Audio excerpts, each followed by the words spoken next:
that allowed us to set up the Graham Buffett concentration in security analysis at the University of Florida College of Business, and we're honored that Mr. Buffett has agreed to come and lend his name to this concentration. The Graham Buffett course sequence is important to this college because it enables us to attract students who want this perspective on investing and the managing of corporations, a perspective that has been successfully employed by Mr. Buffett, Mr. Hawkins, and before them, Benjamin Graham. This perspective is quite simple, but sometimes lost in the complexity of our university analysis. The perspective is that you have to understand the underlying economics of the businesses you invest in, work in. You have to be clear-eyed and not be swayed by the crowds or the passing fancies of the moment, and you have to learn and stick to disciplined principles of business valuation. In the long run, this disciplined approach will more often than not bring success, or perhaps, just as important, avoid spectacular failures. Hopefully, here at the University of Florida, we can successfully convey those principles to our students and create a program that attracts the very best people and, in time, the very best employers as well. So we thank Mr. Hawkins for his gift and for creating this environment that makes it possible for a man like Warren Buffett to come to our university and share his thoughts with us today. So without any more conversation, let me introduce to you Mason Hawkins.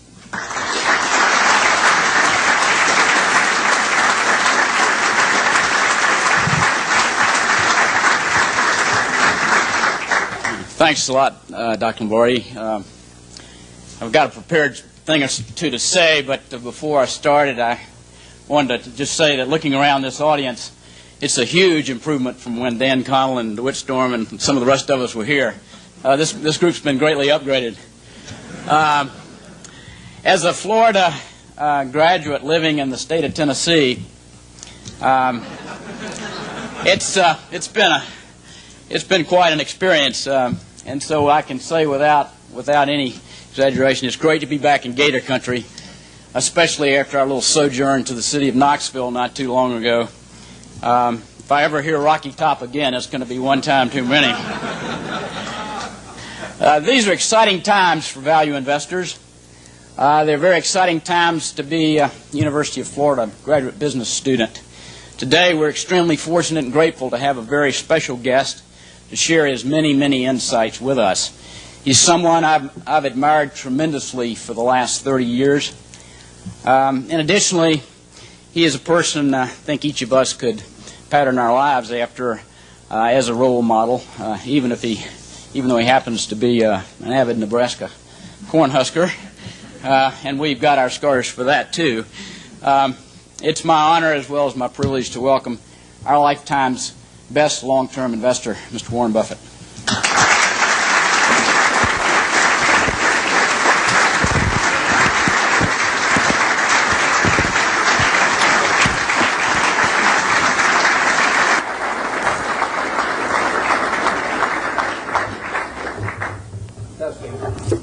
$1 million, $2 million, $3 million. Seems to be working. I'd like to just say a few words preliminarily, and then the highlight for me will be getting your questions in a few minutes, because I want to talk about what's on your mind. I urge you to throw hard balls. It's more fun for me if you put a little speed on the pitches as they come in. You can ask about anything except last week's Texas A&M game. That's off limits. We have a couple of men here from SunTrust. I was just up at the Coke meeting, and I sit next to Jimmy Williams there, who ran SunTrust for many years, and he wanted to be sure that I wore this SunTrust shirt down here. I've tried to get sponsorship on the senior golf tour. I haven't had much luck, but now on the Bankers tour, I'm doing a little bit better. And he says I get a percentage of the increase in deposits in Gainesville. So all go out for SunTrust, dear old SunTrust. I would like to talk for just 1 minute to the students about your future when you leave here, because you're going to learn a tremendous amount about investments, and you'll learn enough to do well. You've all got the IQ to do well. You've all got the initiative and energy to do well, or you wouldn't be here. And most of you will succeed in meeting your aspirations. But in determining whether you succeed, there's more to it than intellect and energy, and I'd like to talk for just a second about that. In fact, there was a fellow that Pete Kiewit in Omaha used to say that he looked for three things in hiring people. He looked for integrity, intelligence, and energy, and he said if that person didn't have the first two, that the latter two would kill him. Because if they don't have integrity, you want them dumb and lazy. You don't want them smart and energetic. And I'd really like to talk about that first one, because we know you've got the second two. And to play along with me in a little game for just a second, in terms of thinking about that question. You've all been here, I guess almost all of your second-year MBAs, and you've gotten to know your classmates. And think for a moment that I granted you the right to buy 10% of one of your classmates for the rest of his or her lifetime. Now you can't pick one with a rich father; that doesn't count. I mean, you've got to pick somebody who's going to do it on their own merit. And I gave you an hour to think about it. Which one are you going to pick among all your classmates as for the one you want to own 10% of for the rest of their lifetime? Are you going to give them an IQ test? Pick the one with the highest IQ? I doubt it. Are you going to pick the one with the best grades? I doubt it. You're not even going to pick the most energetic one necessarily. You're the one that displays the most initiative. But you're going to start looking for qualitative factors in addition to, because everybody's got enough brain here and enough energy. And I would say that if you thought about it for an hour and decided who you're going to place that bet on, you'd probably pick the one who you responded the best to, because the one that was going to have the leadership qualities, the one that was going to be able to get other people to carry out their interests. And that would be the person who was generous and honest and who gave credit to other people even for their own ideas, all kinds of qualities like that. And you could write down those qualities that you admire in this other person, whoever you admire most in the class. And then I would throw in a hooker. I would say as part of owning 10% of this person, you had to agree to go short 10% of somebody else in the class. That's more fun, isn't it? And you think, well, now who do I want to go short of? And again, you wouldn't pick the person with the lowest IQ you would start thinking about the person really who turned you off for one reason or another. I mean, they had various qualities, quite apart from their academic achievement, but they had various qualities. In the end, you didn't really want to be around them, and other people didn't want to be around them. And what were the qualities that lead to that? Well, there'd be a whole bunch of things, but it's the person who's egotistical, the person who's greedy, the person who's slightly dishonest, cuts corners, all of these qualities. And you could write those down on the right-hand side of the page. And when you look at that, I don't know which one I'm using. Can you hear me okay with this? Yeah, fine. Yeah. Your microphone on the side. Just come back up. What do I do with it? It just came loose. Oh, it just came loose. Okay. You can see why I avoid technology. Chewing gum is about as far as I get. As you looked at those qualities on the left and right-hand side, there's one interesting thing about them. It's not the ability to throw a football 60 yards. It's not the ability to run the 100-yard dash in 9.3. It's not being the best-looking person in the class. They're all qualities that if you really want to have the ones on the left-hand side, you can have them. I mean, they're qualities of behavior, temperament, character that are achievable. They're not forbidden to anybody in this group. And if you look at the qualities on the right-hand side, the ones that you find turn you off in other people, there's not a quality there that you have to have. If you have it, you can get rid of it, and you can get rid of it a lot easier at your age than you can at my age, because most behavior is habitual, and they say the chains of habit are too light to be felt until they're too heavy to be broken. And there's no question about it. I see people with these self-destructive behavior patterns at my age or even 10 or 20 years younger, and they really are entrapped by them. They go around and they do things that turn off other people right and left, and they don't need to be that way, but by a certain point they get so they can hardly change it. But at your age, you can have any habits, any patterns of behavior that you wish. It's simply a question of which you decide, and why not decide the ones that, I mean, if you like, Ben Graham did this, and Ben Franklin did it before him, but Ben Graham in his low teens looked around and he looked at the people he admired, and he said, I want to be admired, so why don't I just behave like them? And he found there was nothing impossible about behaving like them. And similarly, he did the same thing on the reverse side in terms of getting rid of those qualities. So I would suggest that if you write those qualities down and think about them a little while and make them habitual, you will be the one that you want to buy 10% of when you get all through. And the beauty of it is you already own 100% and you're stuck with it. So you might as well be that person as somebody else. Well, that's a short little sermon. So let's get on to what you're interested in. And like I say, you can go all over the lot. So I don't know exactly how we're going to handle this, but let's start with a hand here someplace or other. Where do we go with the first one? Yeah, right here. Your thoughts about Japan? My thoughts about Japan? I'm not a macro guy. Now I say to myself, Berkshire Hathaway can borrow money for 10 years at 1% in Japan now. 1%. And I say to myself, gee, I took Graham's class 45 years ago, and I've been working hard at this thing all my life. Maybe I can earn more than 1%, if I really worked hard at it. 1% annually. It doesn't seem impossible, does it? So I wouldn't want to get involved in currency risk, so I'd have to do it in something that was yen denominated. So I have to be in Japanese real estate or a Japanese business or something of the sort, and all I have to do is beat 1%. And that's all the money's going to cost me, and I can get it for 10 years. So far, I haven't found anything.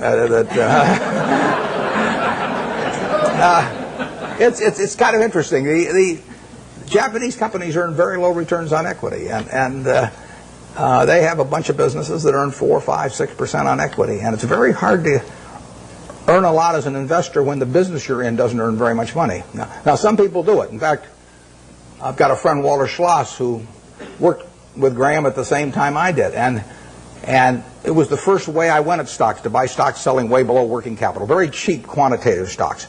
I call it the cigar butt approach to investing. Is that you walk down the street and you look around for a cigar butt someplace, and you see one, and it's soggy and kind of repulsive, but there's one puff left in it. So you pick it up, and the puff is free. I mean, it's a cigar butt stock. I mean, you get one free puff out of it, and then you throw it away, and you walk down the street and try and find another one. I mean, it's not elegant, but it works. You know, if you're looking for a free puff, it works. Those are low-return businesses. But time is the friend of the wonderful business. It's the enemy of the lousy business. If you're in a lousy business for a long time, you're going to get a lousy result, even if you buy it cheap. If you're in a wonderful business for a long time, even if you pay a little too much going in, you're going to get a wonderful result if you stay in a long time. I find very few wonderful businesses in Japan at present now. They may change the culture in some way so that managements get more stockholder responsive over there and returns are higher. But at the present time, you'll find a very lot of low-return businesses, and that was true even when the Japanese economy was booming. I mean, it's amazing. They had an incredible market without incredible companies. They were incredible in terms of doing a lot of business, but they weren't incredible in terms of the return on equity that they achieved. And that finally caught up with them. So we have so far done nothing there, but as long as money's 1%, I'll keep looking. I mean, yeah. You were rumored to be one of the rescue buyers of long-term capital.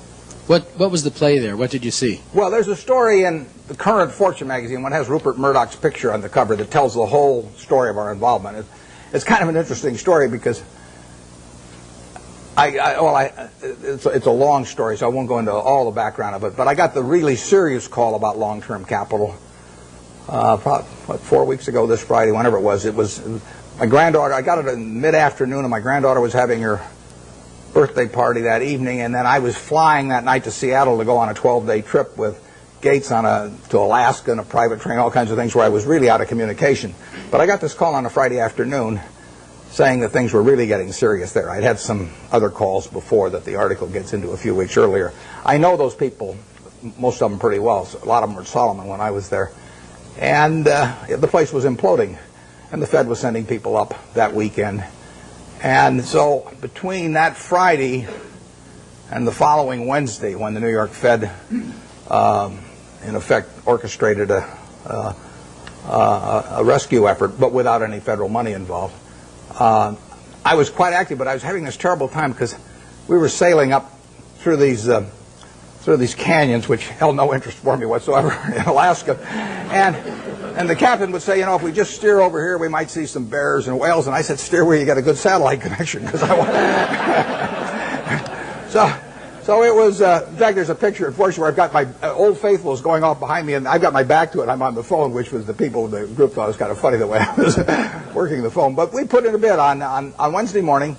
By then I was in Bozeman, Montana, and I talked to Bill McDonough, the head of the New York Fed, about 10 o'clock. They were having a meeting of the bankers at 10 o'clock that morning in New York, and I caught him right. We actually delivered a message to him. He called me out there in Wyoming a little bit before 10 New York time, and we made a bid. It was because it was being done at a long distance and everything. It was really the outline of a bid, but in the end, it was a bid for $250 million, essentially for the net assets of.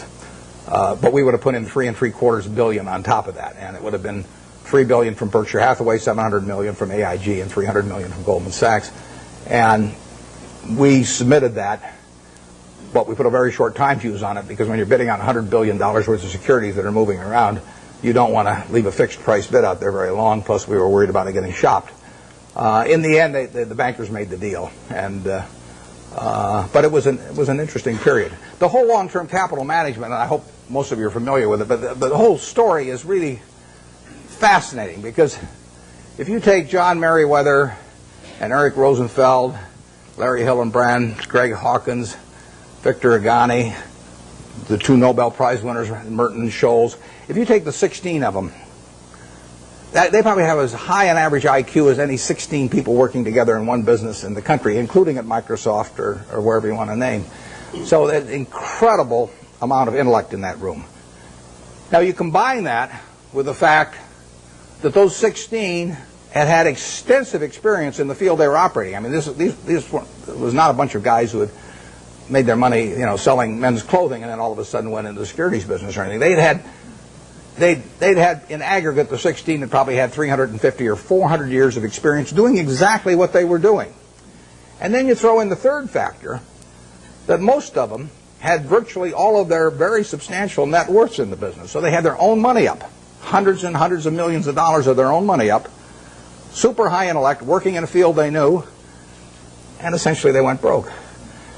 And that to me is absolutely fascinating. I mean, if I ever write a book, it's going to be called Why Smart People Do Dumb Things.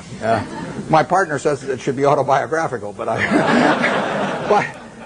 this might be an interesting illustration. And these are perfectly decent guys. I respect them, and they helped me out when I had problems with Solomon, and so they're not bad people at all. But to make money they didn't have and didn't need, they risked what they did have and did need. And that's foolish. That is just plain foolish. It doesn't make any difference what your IQ is. If you risk something that is important to you for something that is unimportant to you, it just does not make any sense. I don't care whether the odds are 100 to 1 that you succeed or 1,000 to 1 that you succeed. If you hand me a gun with 1,000 chambers, 1,000,000 chambers in it, and there's a bullet in one chamber, and you said, put it up your temple, how much do you want to be paid to pull it once? I'm not going to pull it. You can name any sum you want, but it doesn't do anything for me on the upside, and I think the downside's fairly clear. So I'm not interested in that kind of a game, and yet people do it financially and without thinking about it very much. There was a great book. It wasn't a great book. It was a great title. There was a lousy book written once with a great title by Walter Gutman. The title was You Only Have to Get Rich Once. Now, that seems pretty fundamental, doesn't it? What difference if you've got $100 million at the start of the year, and you're going to make 10% if you're unleveraged and 20% if you're leveraged 99 times out of 100? What difference does it make at the end of the year whether you've got $110 million or $120 million? Makes no difference at all. I mean, if you die at the end of the year, the guy that writes up the story may make a typo, and he may say 110 even if he had 120. So you've got nothing at all.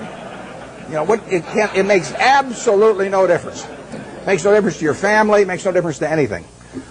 And yet the downside, particularly managing other people's money, is not only losing all your money, but it's disgrace and humiliation and facing friends whose money you've lost and everything. I just can't imagine an equation that makes sense for. And yet 16 guys with very high IQs who are very decent people entered into that game. And I think it's madness, and it's produced by an over-reliance to some extent on things. Those guys would tell me back when I was at Solomon, that a 6 Sigma event wouldn't touch us, or a 7 Sigma event, but they were wrong. I mean, their history does not tell you the probabilities of future financial things happening, and they had a great reliance on mathematics, and they felt that debate of the stock told you something about the risk of the stock. It doesn't tell you a damn thing about the risk of the stock, in my view. And sigmas do not tell you about the risk of going broke, in my view, and maybe in their view now too. But I don't like to even use them as an example because they are. I mean, the same thing in a different way could happen to any of us probably, where we really have a blind spot about something that's crucial because we know a whole lot about something else. It's like Henry Kaufman said the other day. He said the people who are going broke in this situation are just of two types: the ones who knew nothing and the ones that knew everything. And it's sad in a way. I urge you, in anything. We never basically borrow money. I mean, we get float through our insurance business and to do things, but I never borrowed money. I never borrowed money when I had $10,000 basically, because what difference did it make? I was having fun as I went along, and it didn't make any difference whether I had $10,000 or $1 million or $10 million, except if I had a medical emergency or something had come along like that. But I was going to do the same things when I had a lot of money as when I had very little money. If you think about the difference between me and you in terms of how we live, we wear the same clothes basically. SunTrust gives me mine, but you. So we wear the same clothes. We eat. We all have a chance to drink the juice of the gods here, but we all go to McDonald's or better yet Dairy Queen, and we live in a house that's warm in winter and cool in summer, and we watch. Nebraska, Texas, they had them on a big screen. You see it the same way I see it. We do everything. Our lives aren't that different. You'll get decent medical care if something happens to you, and I'll get decent medical care. The only thing we do is we travel differently. I ride around this little plane, and I love it. And that takes money. But if you leave that aside, we travel differently. But other than travel, I think about it. Think what can I do that you can't do? Now, I get to work in a job that I love, but I've always worked in a job I love. I loved it when I loved it just as much when it was a big deal if I made $1,000. And I urge you to work in jobs you love. I mean, I think you're out of your mind if you keep taking jobs that you don't like because you think it'll look good on your resume. I was with a fellow at Harvard the other day who was taking me over to talk, and he was 28, and he was telling me what he'd done in life, which was terrific. And then I said, what are you going to do next? And he said, after I get out my MBA, he says, I think maybe I ought to go to work for a management consulting firm because it'll look good on my resume. And I said, wait a second, you've been 28, you've been doing all these things. I mean, you've got a resume that's 10 times as good as anybody I've ever seen it already. I said, if you take another job you don't like, I said, isn't that a little like saving up sex for your old age? There comes a time when you ought to just start doing what, So, I think I got the point across to him. But you ought to take a job. When you get out here, take a job you love. Don't take a job that you think is going to look good on your resume. Take a job you love. You may change it later on, but you'll jump out of bed in the morning.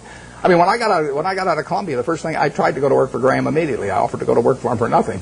He said I was overpriced, but I kept pestering him. I went out to Omaha and I sold securities for 3 years, and I kept writing him and giving him ideas and doing all these things. Finally, I went to work for him for a couple of years, and it was a great experience. But I always really worked in a job. I worked in a job that I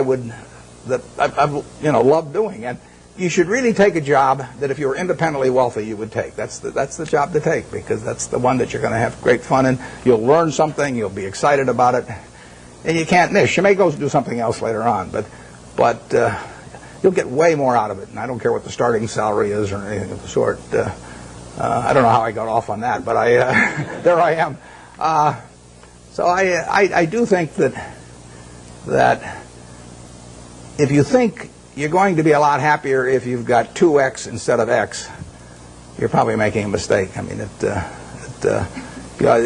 you ought to find something you like that works with that, and you'll get in trouble if you think that making 10x or 20x is the answer to everything in life, because then you will do things like borrow money when you shouldn't, or maybe cut corners on things that your employer wants you to cut corners on. Or it just doesn't make any sense. You won't like it when you look back on it. Yeah. Would you talk to the students about the companies that you like? I don't mean names. I mean what makes the company something that you like. I like businesses I can understand. We'll start with that. That narrows it down about 90%. I mean, there's all kinds of things I don't understand, but fortunately, there's enough I do understand. And you got this big, wide world out there. Almost every company's publicly owned, so you got all American business practically available to you. Now, to start with, it doesn't make sense to go with things that you think you can understand, but you can understand some things. I can understand this. I mean, you can understand this. Anybody can understand this. I mean, this is a product that basically hasn't been changed much. They've added the cherry, but since 1886 or whatever it was, and it's a simple business. It's not an easy business. I don't want a business that's easy for competitors. So I want a business with a moat around it. I want a very valuable castle in the middle, and then I want the duke who's in charge of that castle to be honest and hardworking and able. And then I want a big moat around the castle. And that moat can be various things. The moat in a business like our auto insurance business at GEICO is low cost. I mean, people have to buy auto insurance. So everybody's going to have one auto insurance policy per car, basically, or per driver. And I can't sell them 20, but they have to buy one. What are they going to buy it on? They're going to buy it based on service and cost. Most people will assume the service is fairly identical among companies or close enough. So they're going to do it on cost. So I got to be the low-cost producer. That's my moat. To the extent my costs get further lower than the other guy, I've thrown a couple of sharks into the moat. But all the time, if you've got a wonderful castle, there are people out there who are going to try and attack it and take it away from you.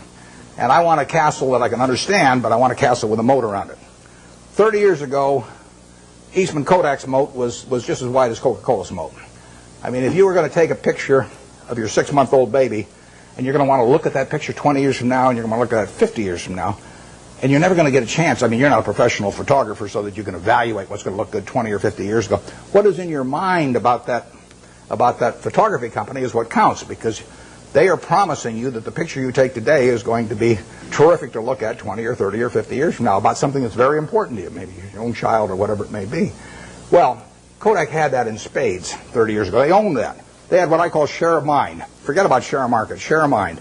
They had something in everybody's mind around the country, around the world, with a little yellow box and everything, that said Kodak is the best.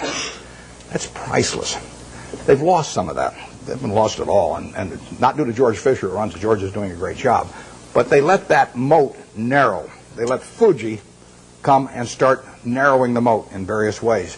They let them get into the Olympics and take away that special aspect that only Kodak was fit to photograph the Olympics. So Fuji gets there, and immediately in people's minds, Fuji becomes more at a parity with Kodak. You haven't seen that with Coke. Coke's moat is wider now than it was 30 years ago. You can't see the moat day by day, but every time the infrastructure gets built in some country that isn't yet profitable for Coke but will be 20 years from now, the moat is widening a little bit. Things are all the time changing that moat in one direction or another. 10 years from now, you can see the difference. Our managers of the businesses we run, I've got one message to them, which is to widen the moat. And we want to throw crocodiles and sharks and everything else, gators, I guess, into the moat to keep away competitors. And that comes about through service. It comes about through quality of product. It comes about through cost. It comes about sometimes through patents. It comes about through real estate location. So that's the business I'm looking for. Now, what kind of businesses am I going to find like that? Well, I'm going to find them in simple products, because I'm not going to be able to figure out what the moat's going to look like for Oracle or Lotus or Microsoft 10 years from now. I mean, Gates is the best businessman I've ever run into, and they've got a hell of a position, but I really don't know what that business is going to look like 10 years from now. And I certainly don't know what his competitors' businesses are going to look like 10 years from now. Now, I'll name one I don't own.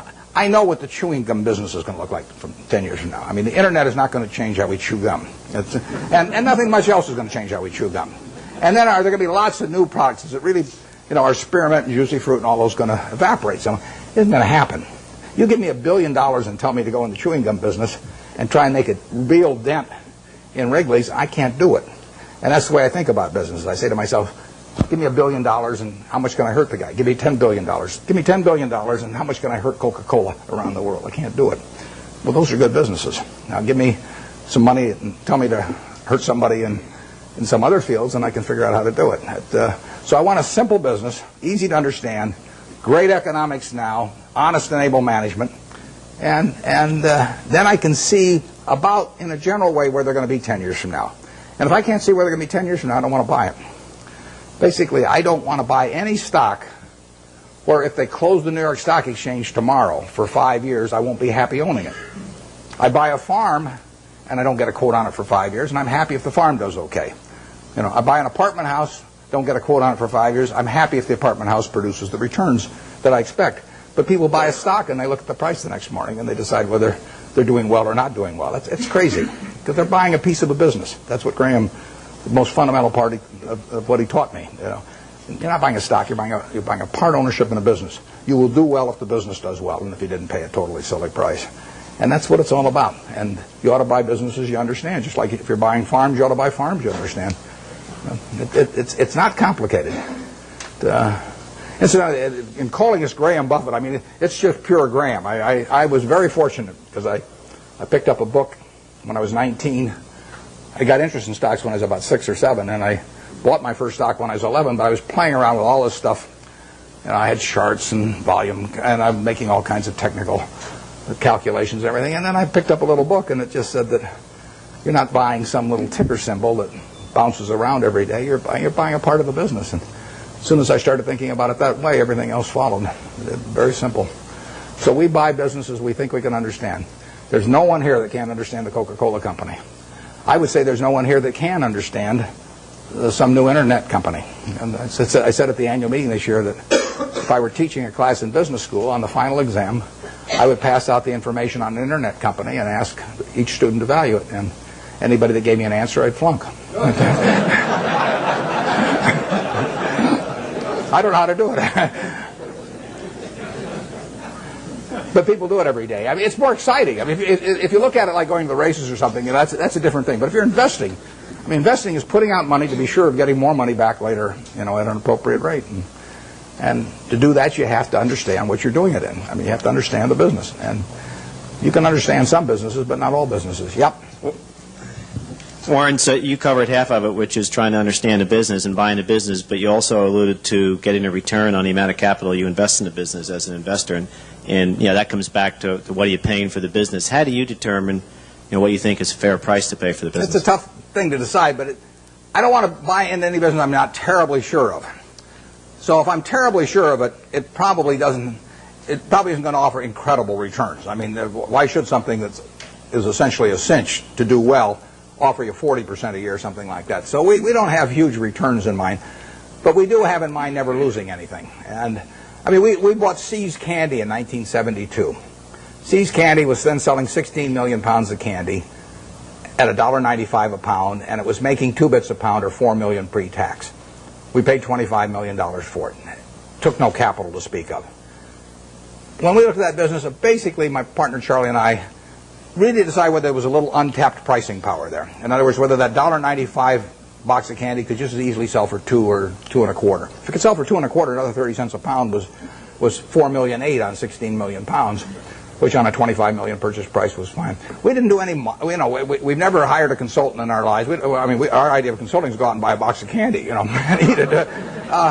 But what we did know was that they had share of mind in California. I mean, there was something special. Every person in California had something in their mind about See's Candy, and overwhelmingly was favorable. They had taken a box, Valentine's Day and given it to some girl, and she'd kissed him.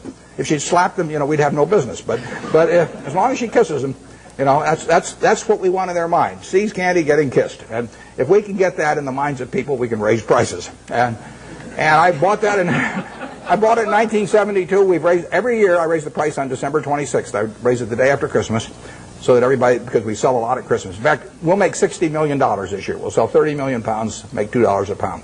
Same business, same formulas, same everything. $60 million still doesn't take any capital, and we'll make more money 10 years from now. But of that $60 million, we make about $55 million in the 3 weeks before Christmas. And our company song is "What a Friend We Have in Jesus." I mean, it is. It is a good business.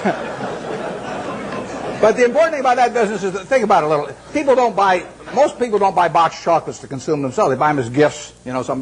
Somebody's birthday. More likely it's a holiday. It's Valentine's Day, single biggest day of the year. Christmas is the biggest season by far. But women buy for Christmas, and they plan ahead and buy over a 2 or 3 week period. Men buy on Valentine's Day. They're driving home. We run ads on the radio, guilt. The guys are veering off the freeway right and left. And they won't dare go home without a box of candy when we get through with them on our radio ads. So that Valentine's Day is the biggest day.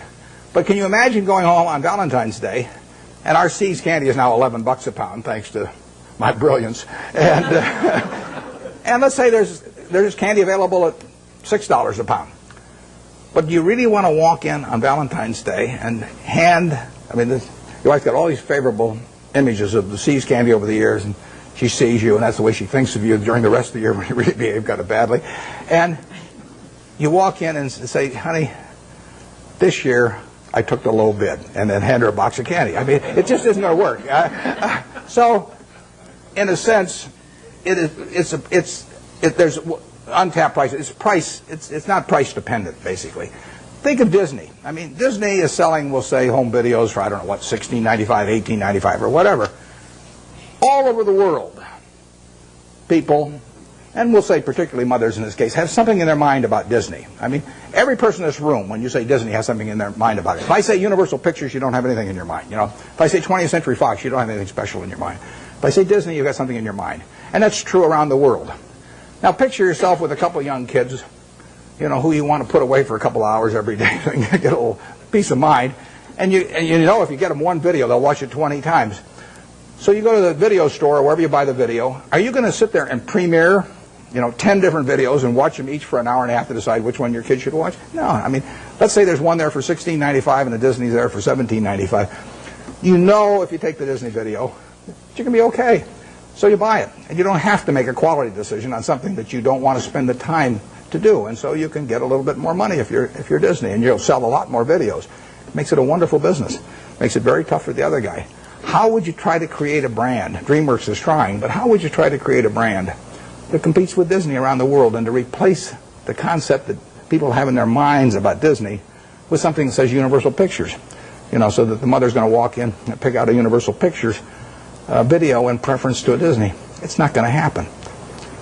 Coca-Cola is associated with people being happy around the world. We're every place they're happy. We're at Disney World or Disneyland. We're at the World Cup. We'll be at the Olympics. We're every place where people are happy. Happiness and Coke go together.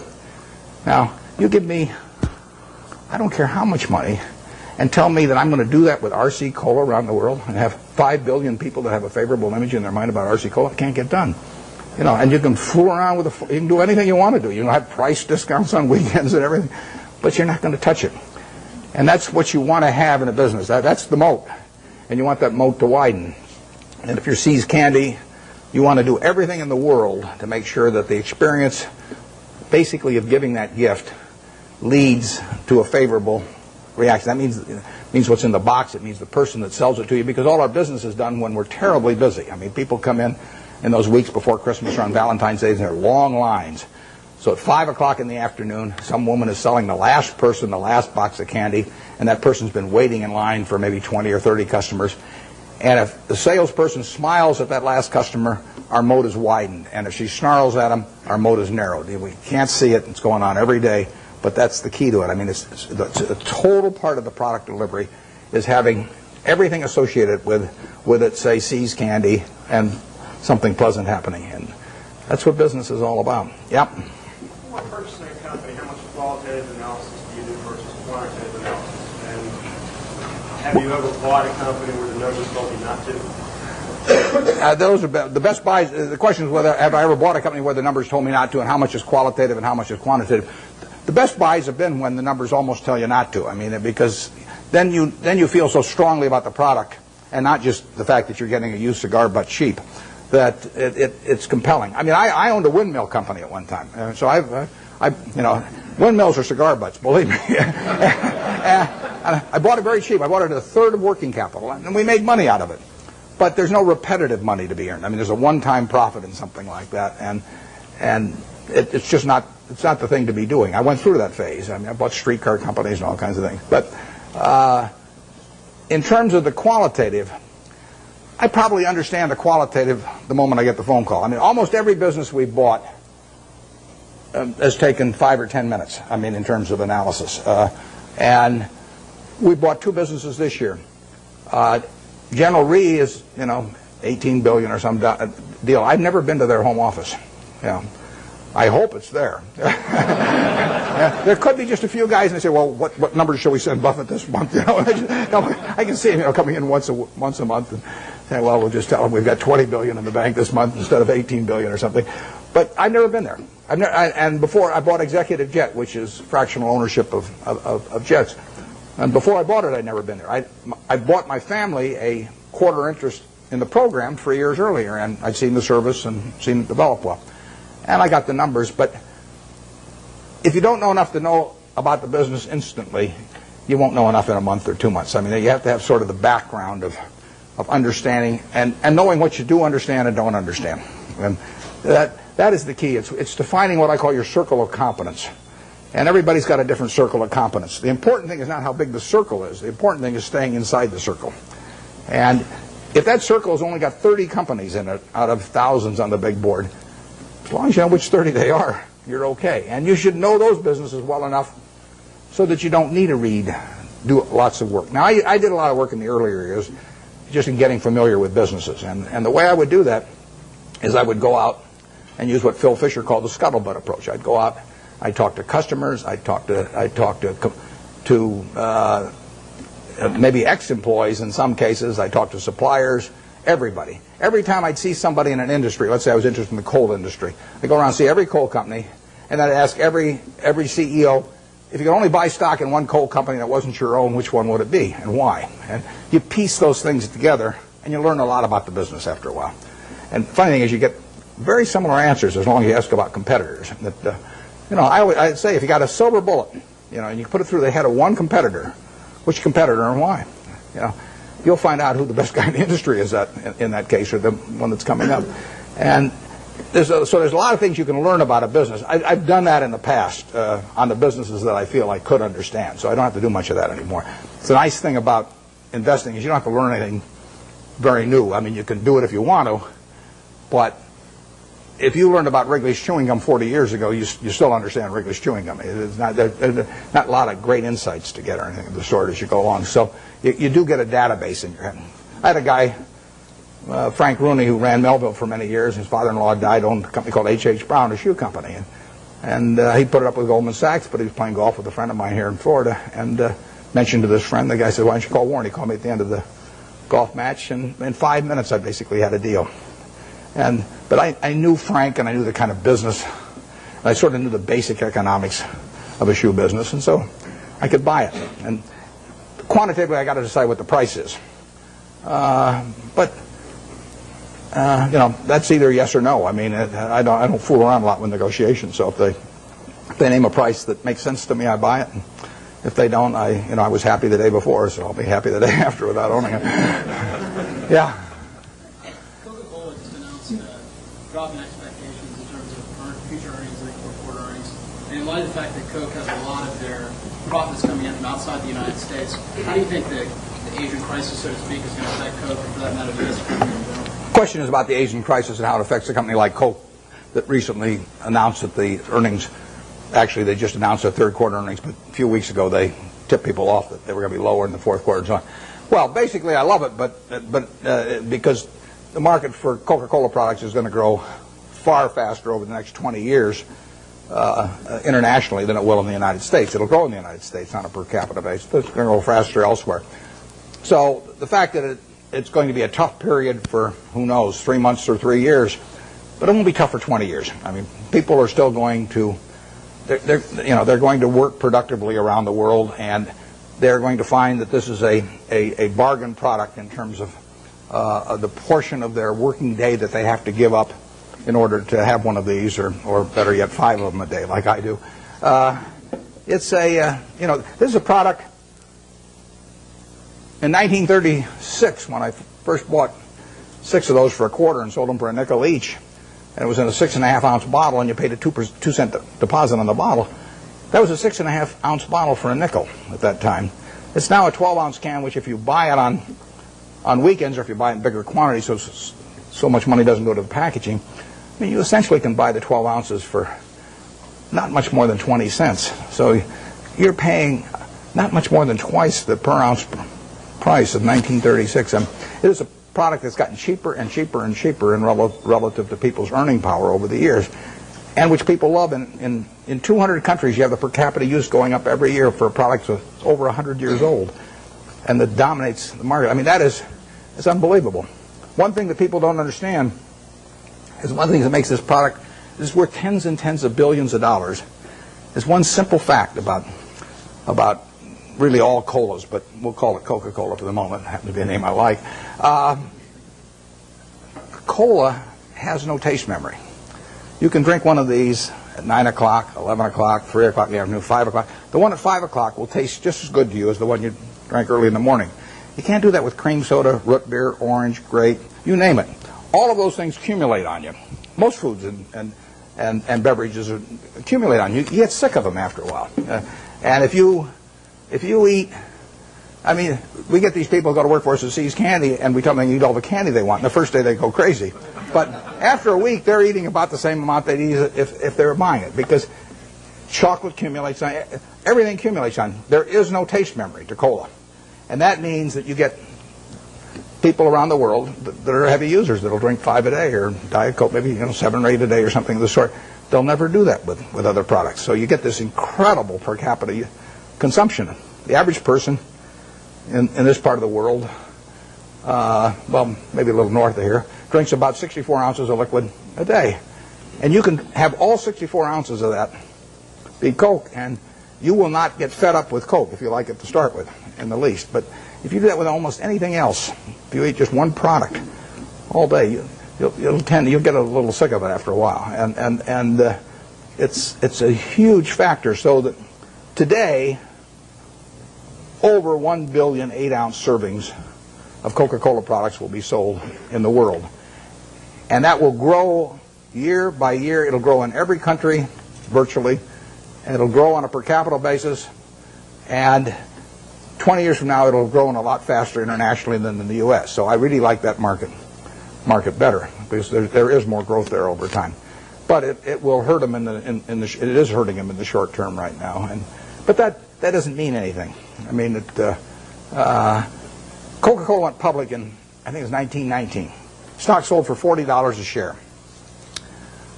It went back before that as the Candler family, and they went back. They bought it for $2,000, the whole business. Asa Candler back in the late 1880s in a couple of purchases. So now he goes public in 1919, $40 a share. 1 year later, it's selling for $19, gone down 50% in 1 year. Now you might think that's some kind of disaster, and you might think that sugar prices increased and the bottlers were rebellious and a whole bunch of things. You could always find a few reasons why that wasn't the ideal moment to buy it.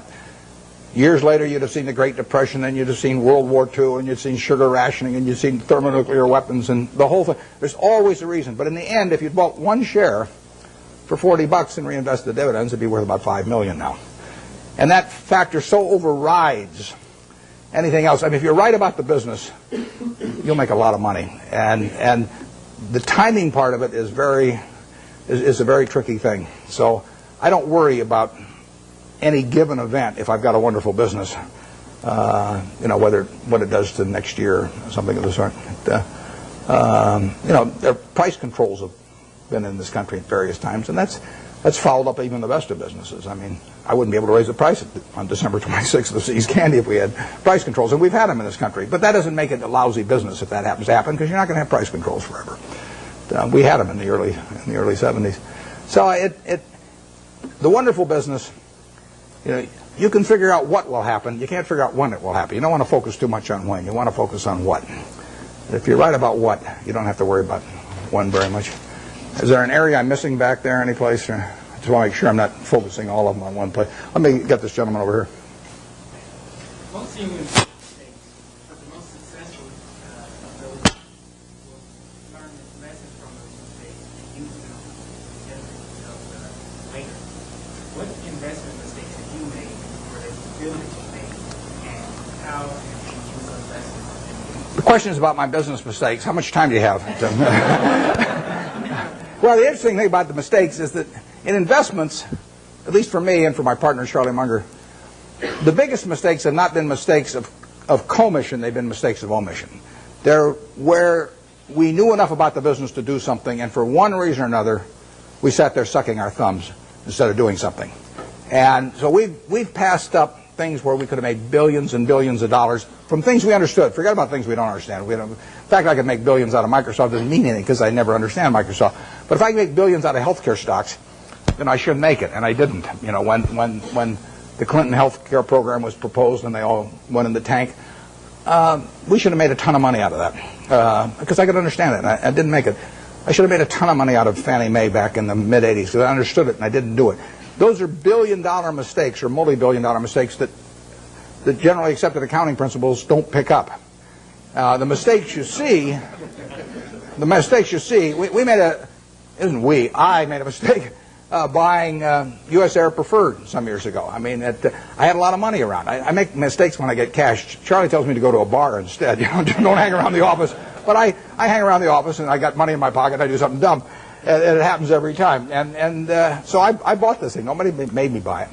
I now have a 800 number I call every time I think about buying stock in an airline, and they talk me down. They say, I say, well, I'm Warren, I'm an airaholic, and then the guy says, keep talking, don't hang up, and don't do anything rash. And finally I get over it. But I bought it, and it looked like we were going to lose all our money in that, and we came very close to losing all our money, and you can say we deserved to lose all our money. And we bought it because it was an attractive security, but it was not in an attractive business. I did the same thing with Solomon. I bought an attractive security in a business that I wouldn't have bought the equity in. So you can say that that's one form of mistake, buying something because you like the terms when you don't like the business that well. And I've done that in the past and probably do it again. The bigger mistakes, though, are the ones of omission. I did back when I had the $10,000. I put $2,000 of it into a Sinclair service station, which I lost. So my opportunity cost on that's about $6 billion right now. Fairly big mistake. Yeah, it makes me feel good when Berkshire goes down then because the cost of my Sinclair station goes down too. My 20% opportunity cost. But I will say this: you talk about learning from mistakes. I really believe it's better to learn from other people's mistakes as much as possible. But we don't spend any time looking back at Berkshire. I've got a partner, Charlie Munger. We've been pals for 40 years. We've never had an argument. We disagree on things a lot, but we don't have arguments about it, and we never look back. We just figure there's so much to look forward to that there's just no sense thinking about what we might have. It just doesn't make any difference. I mean, you can only live life forward, and you can learn something perhaps from the mistakes, but the big thing to do is stick with the businesses you understand. And so if there's a generic mistake of getting outside of your circle of competence and buying something because somebody tips you on it or something of the sort in an area you don't know anything about, I mean, that you should learn something from that, which is that you stay with what you can figure out yourself. I mean, you really want your decision making to be by looking in the mirror and saying to yourself, I'm buying 100 shares of General Motors at 55 because. And I mean, it's your responsibility if you're buying it, and there's got to be a reason. And if you can't state the reason, you shouldn't buy it. If it's because somebody told you about it at a cocktail party, not good enough. I mean, it's got to be something. It can't be because the volume, the chart looks good on it or anything like that. It's got to be a reason you'd buy the business, and we stick to pretty carefully. That's one of the things Ben Graham taught me. Yep. But with the current tenuous economic situation in the world, although our economy seems to be still chugging along quite well, where are we going? What's going to happen with interest rates? The question about what's going to happen to interest rates or where we go in the world, I don't think about the macro stuff.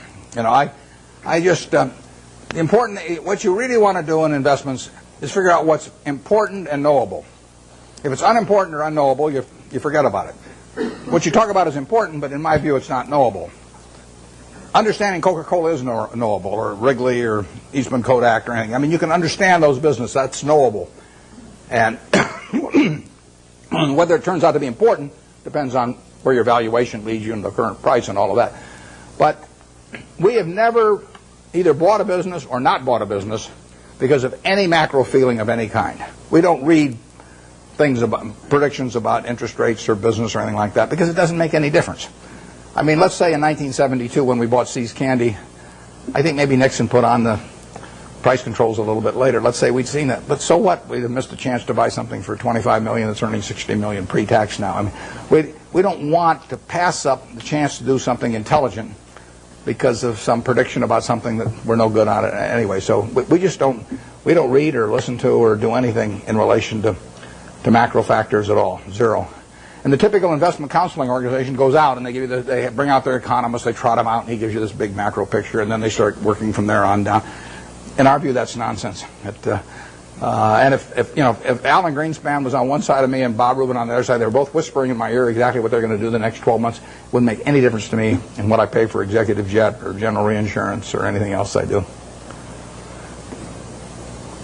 Yeah. What's the benefit of being an out-of-towner for Wall Street as an investor? Well, what's the benefit of being an out-of-towner as opposed to being in Wall Street? I worked in Wall Street for a couple of years, and I like. I've got my best friends actually, and I'm on both coasts, and I like seeing them, and I get ideas when I go there. But the best way to think about investments is to be in a room with no one else and just think. And if that doesn't work, nothing else is going to work. And the disadvantage of being in any kind of a market-type environment in Wall Street would be the extreme is that you get overstimulated. You think you have to do something every day.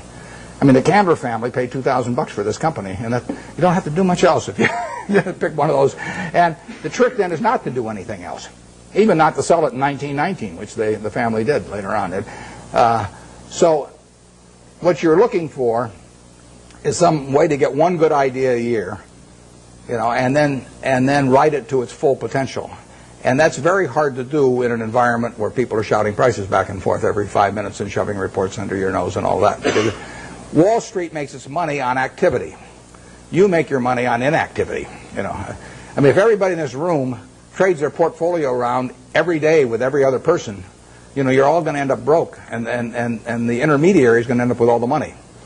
On the other hand, if you all own stock in a group of average businesses and just sit here for the next 50 years, you'll end up with a fair amount of money, and your broker will be broke. So his activity he's like a doctor who gets paid on how often he gets you to change pills. I mean, basically.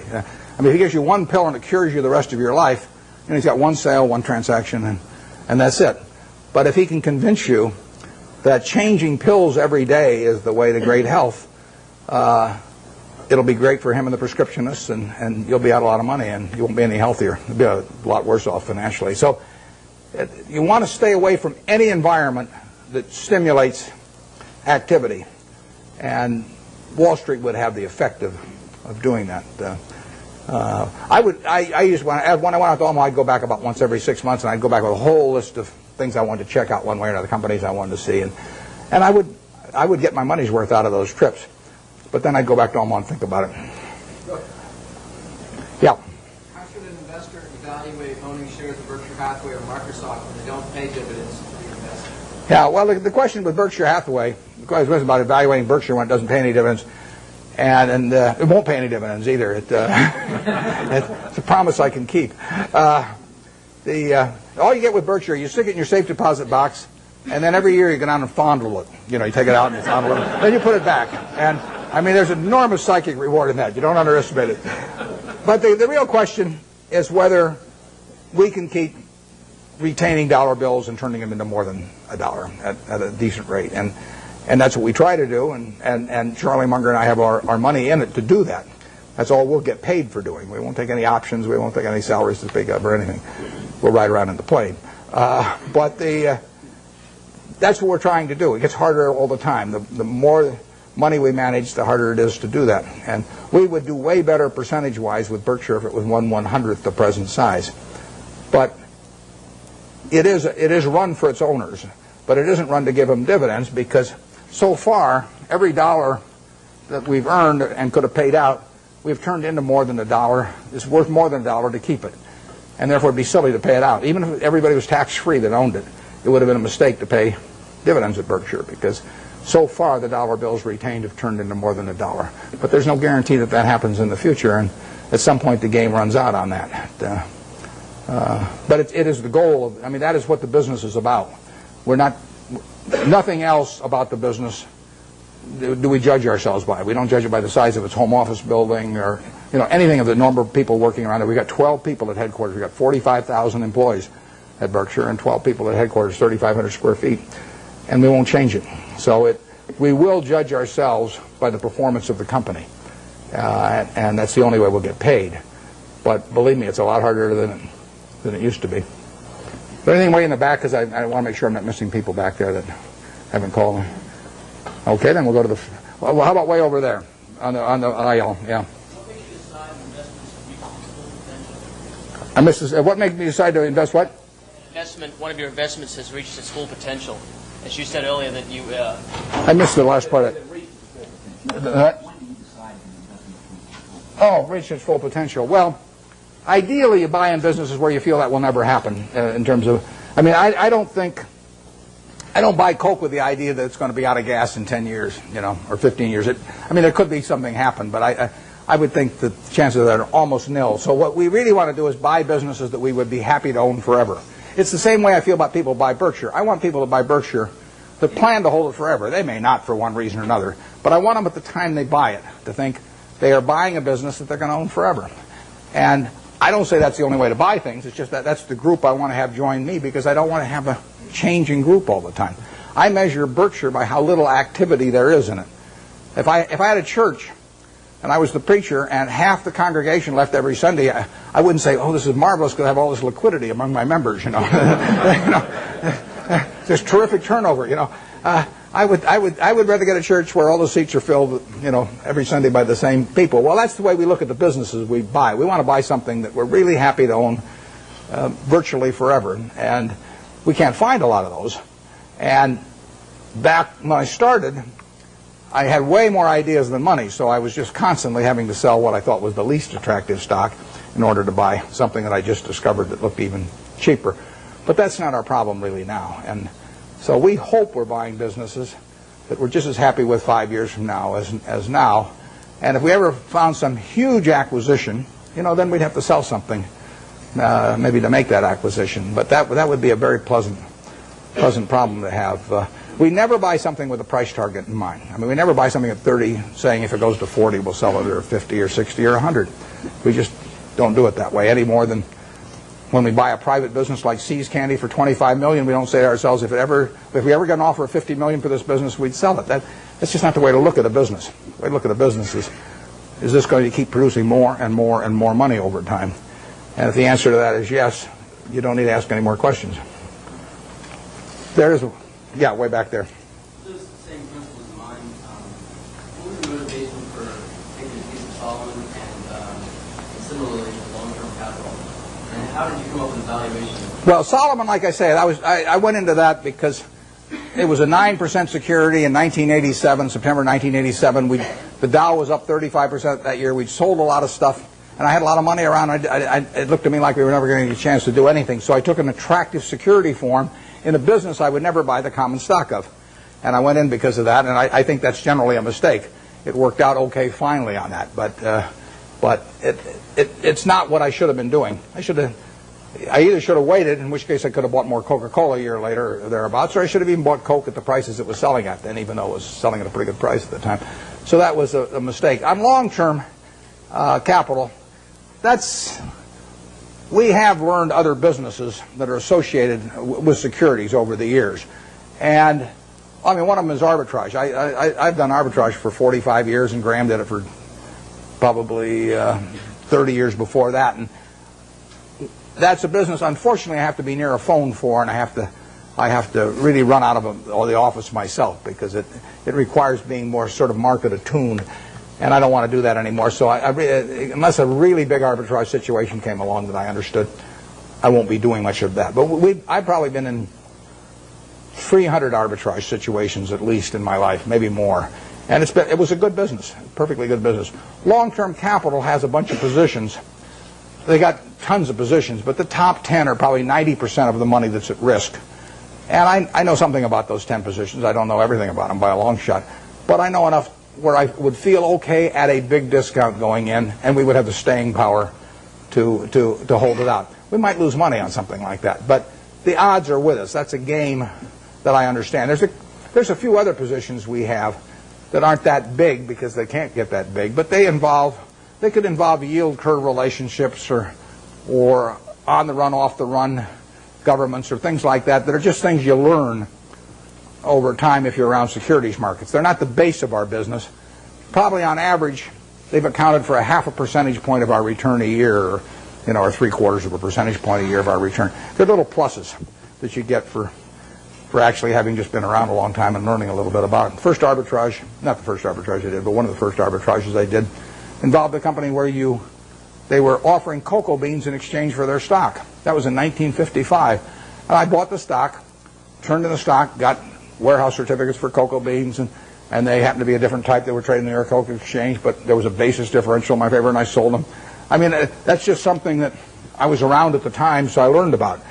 Hasn't been a cocoa bean deal since. 40-odd years. I've been waiting for another cocoa bean deal. I haven't seen it, but it's there in my memory if it ever comes along. And that long-term capital is that on a big scale. Yep.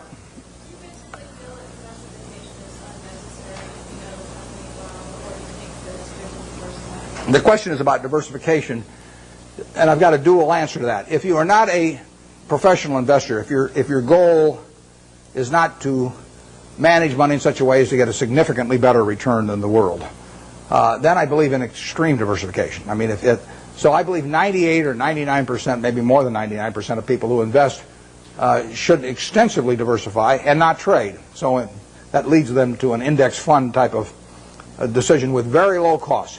Because all they're going to do is own a part of America. And they made a decision that owning a part of America is worthwhile. I don't quarrel with that at all. That is the way they should approach it, unless they want to bring an intensity to the game to make a decision and start evaluating businesses.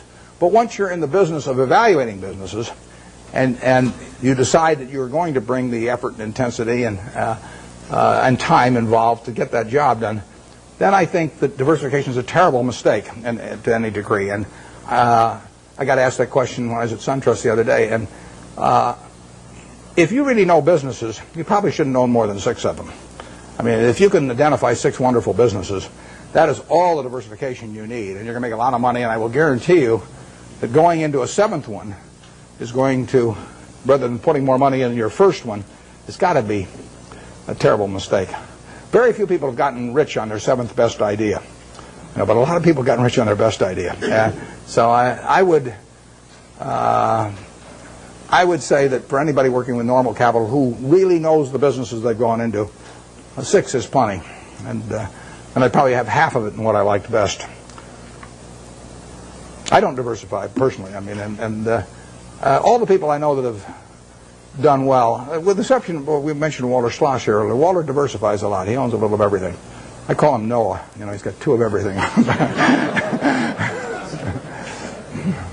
Yeah. How do you differentiate the Coca-Colas of the world from the Procter & Gamble's of the world? Well, Procter & Gamble's a very, very good business. Strong distribution capabilities, lots of brand names and everything.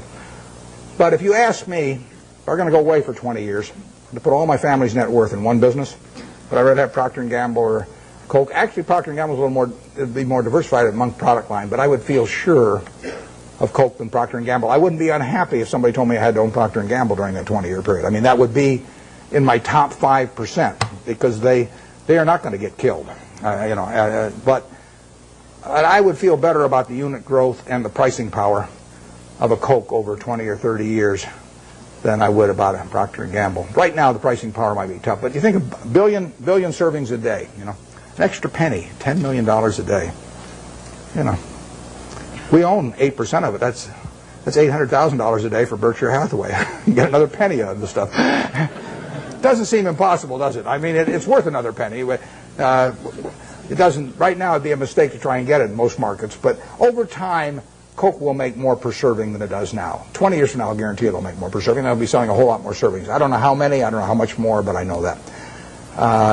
P&G's main products, I don't think they have the kind of dominance, and they don't have the kind of unit growth, but they're good businesses. I would not be unhappy if you told me that I had to put my family's net worth in P&G, and that was the only stock I could own. I would, I might prefer some other names, but there aren't 100 other names I would prefer.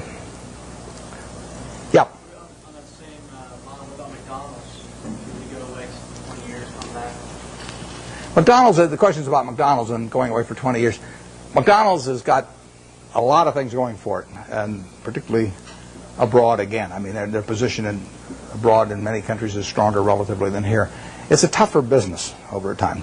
People do not want to eat, exception to the kids when they're giving away Beanie Babies or something, people do not want to eat at McDonald's every day. I mean, if people are drinking Coke today, they drink 5 of them today, they'll probably drink 5 tomorrow. The fast food business is tougher than that. But if you had to pick one hand to have in the fast food business, which is going to be a huge business worldwide, you'd pick McDonald's. I mean, it has the strongest position. It doesn't win taste tests, with adults. It does very well with children, and it does fine with adults. But it is not like it's a clear winner. And it's gotten into the game in recent years of being more price promotional, and you remember the experiment a year ago or so, and so it's gotten more dependent on that rather than just selling the product by itself. I like the product by itself sells. I feel better about Gillette if people buy the Mach 3 because they like the Mach 3 than if they get a Beanie Baby with it. So I just think it's fundamentally a stronger product if that's the case, and it probably is. We own a lot of Gillette, and you can sleep pretty well at night if you think of a couple billion men with their hair growing on their faces. You go to, it's growing all night while you sleep, and women have 2 legs. It's even better. So it beats counting sheep. And those are the kind of business. But if you think, what promotion am I going to put out there against Burger King next month? And what if they sign up Disney and I don't get Disney? And I mean, that is, I like the products that stand alone, absent promotional or price appeals. Although you can build a very good business based on that, and McDonald's is a terrific business. It's not as good a business as Coke, but there really are hardly any. It's a very good business, and if you bet on one company in that field, aside from Dairy Queen, of course, you want to bet on McDonald's. We bought Dairy Queen here a while back. That's why I'm plugging it shamelessly here. Yeah, way back there. What do I think of what?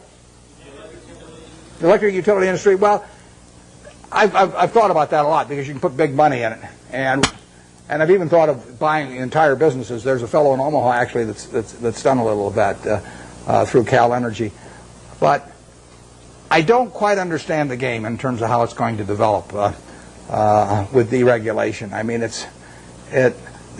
I can see how it destroys a lot of value for the high-cost producer, once they're not protected by a monopoly territory.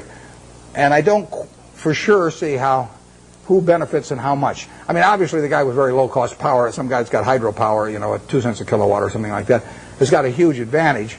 But how much of that he's going to get to keep and everything, or how extensively he can send that outside his natural territory, I haven't been able to figure that out so that I really think I know what the industry is going to look like in 10 years. But it is something I think about, and if I ever develop any insights, that call for action, I'll develop. I will act on it. Because I think I can understand the attractiveness of the product, and it's all of that, all of the aspects of certainty, of user need, and the fact that it's a bargain and all of that. I understand. I just don't understand who's going to make the money in it 10 years from now, and that keeps me away. Yeah. Do you think that the market has favored the large cap blue chip stocks over the small cap stocks over the next couple of years? The question is large caps versus small caps, and why large caps overperform. I don't know the answer to that. We don't think we don't care whether companies large cap, giant cap, middle cap, small cap, micro cap. It doesn't make any difference. I mean, the only question to us is, can we understand the business? Do we like the people running it? And does it sell for a price that is attractive? From my personal standpoint, running Berkshire now, because we've got pro forma for Gen Re, I don't know what we have, maybe 75 or 80 billion dollars to invest, and I only want to invest in about 5 things. So I'm really limited to very big companies. But if I were investing $100,000, I wouldn't care whether something was large cap or small cap or anything. I would just look for businesses I understood. Now, I think that on balance, large cap companies as businesses have done extraordinarily well the last 10 years, and way better than people anticipated they would do. I mean, you really have American business earning close to 20% on equity, and that's something nobody dreamed of, and that's being produced by very large companies in aggregate. So you've had this huge revaluation upward of because of lower interest rates, and then much higher returns on capital. And if American business is really a bond, disguised bond that earns 20%, has a 20% coupon, it's much better than if it's a bond with a 13% coupon. And that's happened with big companies in recent years. Whether it's permanent or not is another question. I'm skeptical of that, but I don't. I wouldn't even think about, except for questions of how much money we run, I wouldn't even think about the size of the business. A good small See's Candy was a $25 million business when we bought it. I mean, if I could find one just like it now, even as big as we are, I'd love to buy it. It's the certainty of it that counts. Yeah, way over there. You mentioned earlier that in buying stock, almost every company is public. And one thing until the last 5 years, real estate has been primarily private. We're now seeing a great securitization of real estate. And what is your insights into the industry? Yeah, you're talking about real estate equity. There's been securitization, enormous securitization of the debt, too, of real estate. And that is one of the items right now that is really clogging up the capital markets. I mean, the mortgage-backed securities they're just not moving in commercial mortgage-backed, not residential mortgage-backed. And so that's. But I think you're directing your question at equities probably, and the equities. If you leave out, the corporate form has been a lousy way to own equities. I mean, you've interjected a corporate income tax into something that people individually have been able to own with a single tax, and by having the normal corporate form, you get a double taxation in there you really don't need with real estate, and it takes away too much of the return. REITs have, in effect, created a conduit so that you don't get the double taxation, but they also generally have fairly high operating expenses. And if you get real estate, let's just say you can buy fairly simple types of real estate on an 8% yield or thereabouts, and you take away maybe close to 1 or 1, maybe even 1.5% by the time you count stock options and everything. It's not a terribly attractive way to own it. Maybe the only way a guy with $1,000 or $5,000 can own it. But if you have $1 million or $10 million, you're better off owning the real estate properties yourself and sticking some intermediary in between that will get a sizable piece of the return for himself. So we have found very little in that field. You'll see an announcement in the next couple of weeks that may belie what I'm telling you here on one thing. So I don't want you to think I was double-crossing you up here. But generally speaking, we've seen very, very little in that field that gets us excited. People sometimes get very, very confused about. They'll look at some huge land company. I'll take one that won't evoke any emotional reactions on the part of anybody, like Texas Pacific Land Trust, which has been around over 100 years and got a couple million acres in Texas. And they'll take they'll sell 1% of their land every year, and they'll take that as applying to everything and come up with some huge value compared to the market value. But that's nonsense if you really own the property. I mean, you can't move. You can't move 50% of the properties or 20% of the properties. It's way worse than an illiquid stock. So you get these. I think you get some very silly valuations placed on a lot of real estate companies by people that don't really understand what it's like to own one and try to move large quantities of property. REITs have behaved terribly in the market this year, as you know, and it's not at all inconceivable they would become a class that would get so unpopular that they would sell at significant discounts from what you could sell the properties for. And they could get interesting as a class then, and then the question is whether the management would fight you in that process, because they would be giving up their income stream for managing things, and their interests might run counter to the shareholders on that. I've always wondered about the REITs that say, our assets are so wonderful and they're so cheap, and then they go out and sell stock. I mean, there's a contradiction in that. If they say our stock at 28 is very cheap, and then they sell a lot of stock at 28 less an underwriting commission, it doesn't. There's a disconnect there, and so. But it's a field we look at. I mean, Charlie and I can understand real estate, and we would be open for very big transactions periodically. And if there was a long-term capital management situation and translated to real estate, we would be open to that. The trouble is, so many other people would be too, that it would be unlikely to go at a price that would that would really get us excited. Way back there. Understanding your theory that sort of a down market is good for net savers, can you sort of give us your thoughts as to where the market's going, its downward trend, and long-term profit, or long-term profit drop? Well, I've got no idea where the market's going to go. I prefer it going down, but I haven't. My preferences have nothing to do with it. The market knows nothing about my feelings. That's one of the first things you have to learn with a stock. You buy 100 shares of General Motors. Now, all of a sudden, you have this feeling about General Motors. I mean, if it goes down, you may be mad at it. You may say, well, if it just go up to what I paid for it, my life will be wonderful again. Or if it goes up, you may say how smart you were and how you and General Motors have this love affair and everything. You've got all these feelings. Stock doesn't know you own it. Stock just sits there. It doesn't care what you paid. It doesn't care that you owned it or anything. So any feeling I have about the market is not reciprocated. I mean, it is the ultimate. It is very cold shoulder we're talking about here. And anybody that is going to be a net saver, practically everybody in this room is more likely to be a net buyer of stocks over the next 10 years than they are a net seller. So every one of you should prefer lower prices.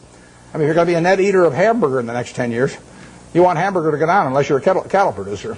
And if you're going to be a buyer of Coca-Cola and you don't own Coke stock, you hope the price of Coke goes down. I mean, you're looking for it to be on sale this weekend at your supermarket. You want it to be down on the weekends, not up on the weekends when you're going to attend the supermarket. Your stock exchange is a big supermarket of companies. And you're going to be buying stocks. What do you want to have happen? You want those stocks to go down, way down. And, you will make better buys then. And later on, 20 years from now, 30 years from now, when you're in a period when you're dis-saving or when your heirs dis-save for you after you're gone, I mean, then you may care about higher prices. But I find people, that was one of the, there's a chapter 8 in Ben Graham's Intelligent Investor about the attitude towards stock market fluctuations. And that and the chapter 20 on the margin of safety are the two most important essays ever written on investing as far as I'm concerned. Because when I read chapter 8, when I was 19, I figured, I just figured out what I just said, but it's obvious. I didn't figure it out myself, though. It was explained to me. I'd probably gone another 100 years if I had read and still thought it was good when my stocks were going up. No, we want things to go down, but I have no idea what the stock market's going to do. I never do. I never will. It's not something that I think about at all. When it goes down, I look harder at what I might buy that day. Because I know there's more likely to be some merchandise there that I can use my money effectively in. Okay, Warren, we'll take one more question from the audience. Okay, I'll let you pick who gets it. You can be the guy.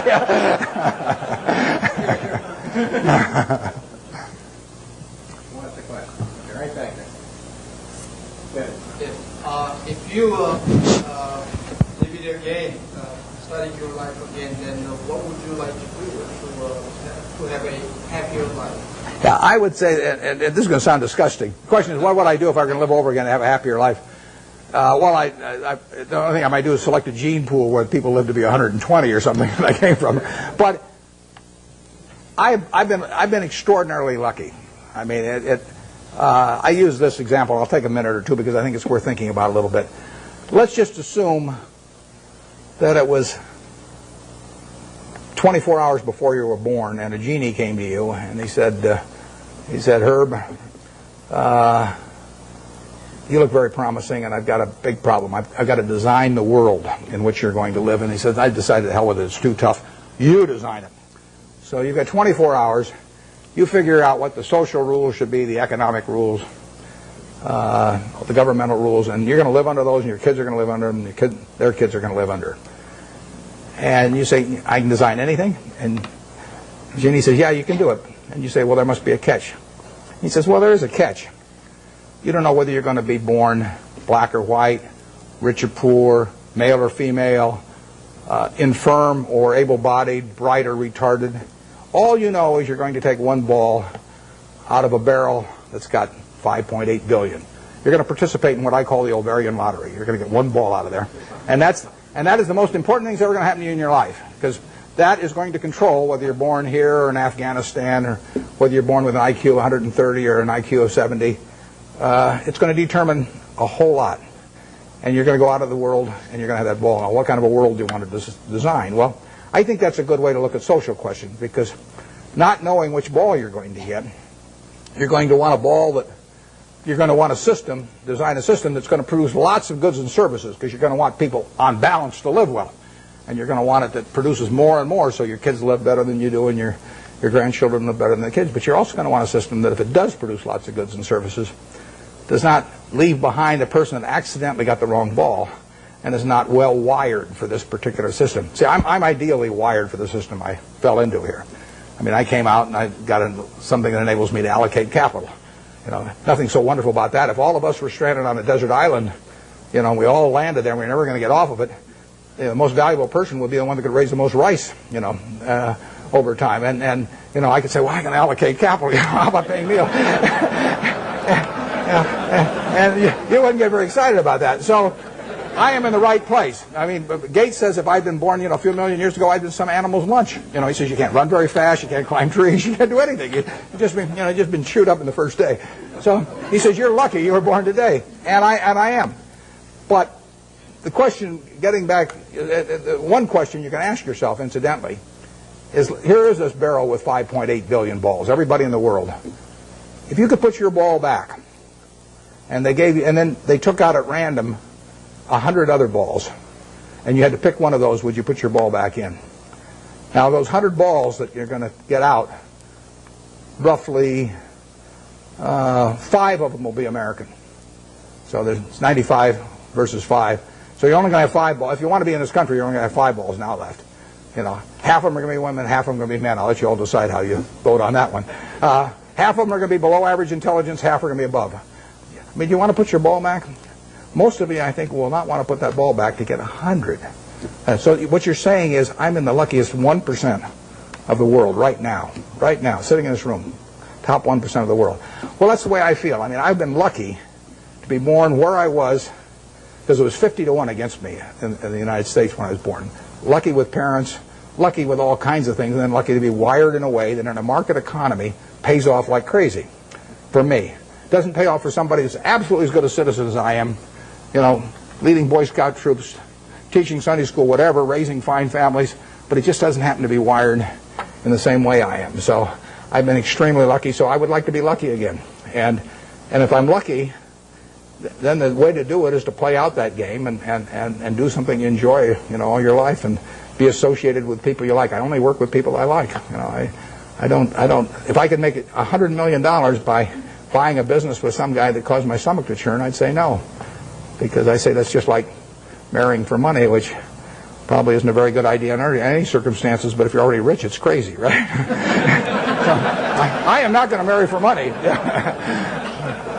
So I would really do almost exactly what I've done, except I don't think I'd have bought the U.S. Air. Thanks.